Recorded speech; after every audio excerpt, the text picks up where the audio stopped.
यह कहानी शुरू होती है जब मैं घर से गुस्से में बड़बड़ाते हुए निकल आया था और बस स्टैंड की तरफ आगे बढ़ने लगा। मैं मन ही मन बड़बड़ा रहा था, पता नहीं कितने पैसे छुपा के रखे हैं, लेकिन मेरे लिए एक बाइक नहीं ले सकते। अब मैं यहाँ से चला जाऊँगा और तब तक वापस नहीं आऊँगा जब तक मैं खुद के पैसों से बाइक नहीं खरीद लेता। इतना सोच ही रहा था, तभी मेरे पैर में मुझे कुछ चुभने का एहसास हुआ।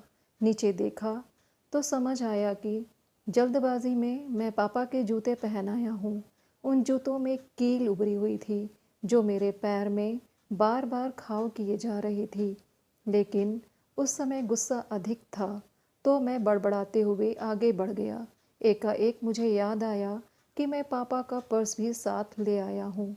मेरे खुराफाती दिमाग में एक ख्याल आया, क्यों ना आज पापा का पर्स चेक किया जाए, जिसे आज तक उन्होंने किसी को हाथ तक नहीं लगाने दिया। पता नहीं कौन सा खजाना छुपा है इस पर्स में, जो किसी को हाथ नहीं लगाने देते थे। जब मैंने पापा का वह पुराना पर्स खोल कर देखा तो उसमें पैसे तो नहीं मिले, लेकिन पैसों की जगह एक डायरी रखी हुई थी। तब मैंने सोचा, ओह, तो यहाँ खजाना छुपा रखा है। मैं समझ रहा था कि यहाँ पापा ने लिखा होगा कि किस से कितने पैसे लेने हैं और किसको कितने पैसे दिए हैं, लेकिन मैं गलत था।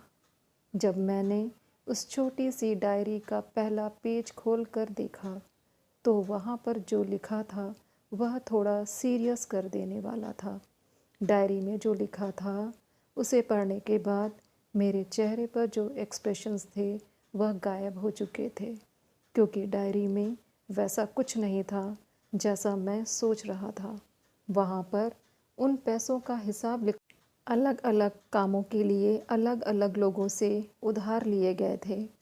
उस लिस्ट में कंप्यूटर के नाम पर भी पैसे लिए गए थे। कुछ यूँ लिखा था, 50,000 बेटे के कंप्यूटर के लिए, जिसे मैं आज तक यूज़ कर रहा हूँ। लेकिन मुझे यह पता नहीं था उस कंप्यूटर को ख़रीदने के लिए पैसे कहाँ से आए थे। लेकिन आज पता चल रहा था। मुझे आज भी याद है जब मैंने पहली बार कैमरे के लिए जिद की थी, जो मेरे पापा ने मुझे 2 हफ्ते बाद मेरे बर्थडे पर ला कर दिया था, जिसे देखकर मैं बहुत खुश हुआ था। और मुझे खुश देखकर मुझसे कहीं ज़्यादा अगर कोई खुश था तो वह थे पापा।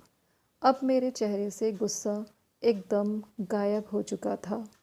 जब मैंने आगे का पन्ना पलटा तो वहाँ पर कुछ विशेस लिखी हुई थी। पहली जो विश थी उसमें जो लिखा हुआ था, अच्छे जूते पहनना। यह बात मेरी कुछ समझ नहीं आई।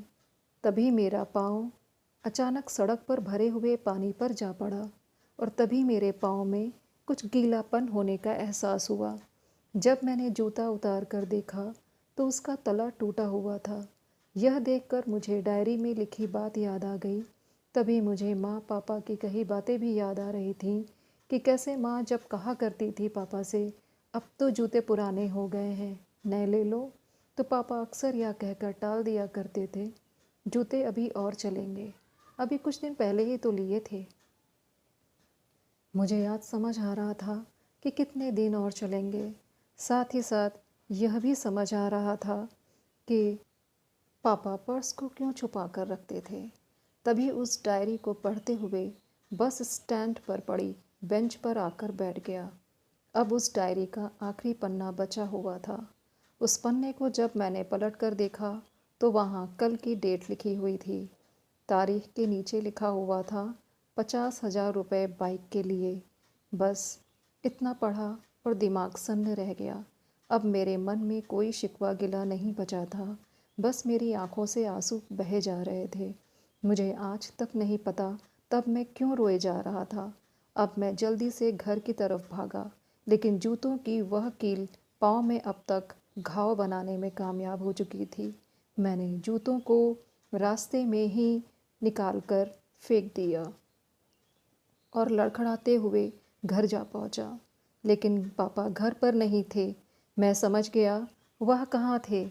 मैं सीधा पास वाली बाइक एजेंसी की तरफ भागा। पता नहीं आज कहाँ से इतनी ताकत आ गई थी कि मैं भागते हुए थक नहीं रहा था, और वह भी बिना जूतों के नंगे पैर। जैसे तैसे मैं बाइक एजेंसी पहुंचा। पापा वहीं थे। मैंने पापा को दौड़कर गले लगा लिया और मेरी आंखों से आंसू रुकने का नाम ही नहीं ले रहे थे। पापा को समझ नहीं आ रहा था आखिर हो क्या रहा है, मैं क्यों रो रहा हूँ। मैंने पापा से कहा, पापा मुझे मोटरसाइकिल नहीं चाहिए, आप अपने लिए जूते ले लीजिए। अब से मैं जो भी करूँगा अपनी मेहनत से अपने बलबूते पर पढ़